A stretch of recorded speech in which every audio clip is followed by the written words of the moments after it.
नमस्कार, आपके पसंत. नमस्कार, बोला. मी शर्मिला आवसेकर. मी लातूर जिल्ह्यातल्या औसा नावाच्या गावाहून बोलते. त्या सर्व रसिक श्रोत्यांना नवरात्रीच्या खूप खूप शुभेच्छा. तुम्हाला पण नवरात्रीच्या खूप खूप शुभेच्छा. बऱ्याच आठवणी आकाशवाणीशी निगडीत आहेत. आकाशवाणीचे कार्यक्रम तुम्ही ऐकायचे का? काही आठवणी आहेत का? आहेत आठवणी. काही हिंदी गाण्यांचा कार्यक्रम, तसंच हवा महल कार्यक्रम आम्ही लहानपणी ऐकायचो. अच्छा. आणखीन रात्री बेला के फूल हा कार्यक्रम ऐकायचो. अच्छा.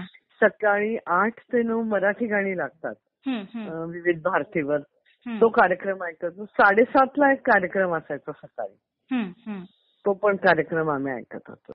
कारण ते एकच माध्यम होतं तेव्हा, टीव्ही नव्हता. त्याच्यामुळे कधीच्या तुम्ही सांगताय? हे 1980, 88, 89 पर्यंत आम्ही बरेच कार्यक्रम ऐकायचे. बिनाका गीत मला प्रसिद्ध होती. माझं माहेर पुण्याचं आहे. मी पुण्याला राहायची. अच्छा. त्याच्यामुळे हे सगळं आम्ही ऐकत होतो. अशा पद्धतीने तुमची म्हणजे नाळ आकाशवाणीशी जोडलेली आहे. हो हो हो हो हो. त्याच्यामुळे मला खूप छान वाटतं.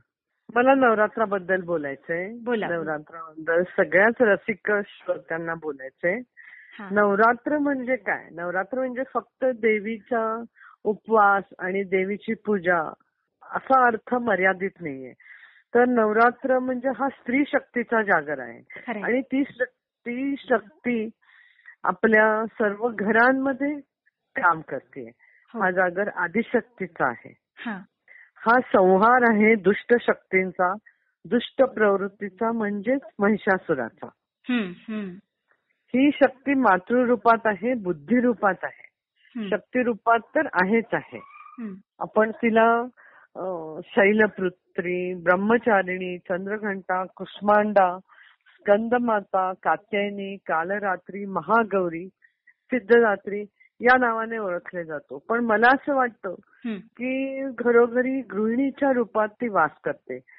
रोज येणाऱ्या कामवाल्या मावशी, स्वच्छता कर्मचारी, गरीब परिस्थितीत घरापासून दूर राहून शिक्षण घेणाऱ्या मुली, आदिवासी दुर्गम भागात राहून समाज सेवा करणाऱ्या महिला, रुग्ण सेवा करणाऱ्या परिचारिका, लष्करातील जवानांच्या वीरपत्नी, वीरमाता आणि लष्करात कार्यरत असणाऱ्या रणरागिणी, शेतात राबणाऱ्या महिला, तसेच बांधकामावर काम करणाऱ्या महिला, महिला डॉक्टर, समाज प्रबोधनपर संस्कारक्षम लेखन करणाऱ्या स्त्रिया, प्रतिकूल परिस्थितीत अर्थार्जन करून घर चालवणाऱ्या महिला, या सर्व नवदुर्गाच आहेत.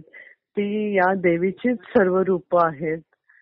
या देवीला नमस्कार करण्याचा सण म्हणजे नवरात्र असं मला वाटतं. खूपच छान आणि अप्रतिम असं तुम्ही सांगितलेलं आहे. नक्कीच श्रोत्यांनाही एक नवीन दृष्टी या निमित्तानं मिळाली आहे असं म्हणायला हरकत नाही.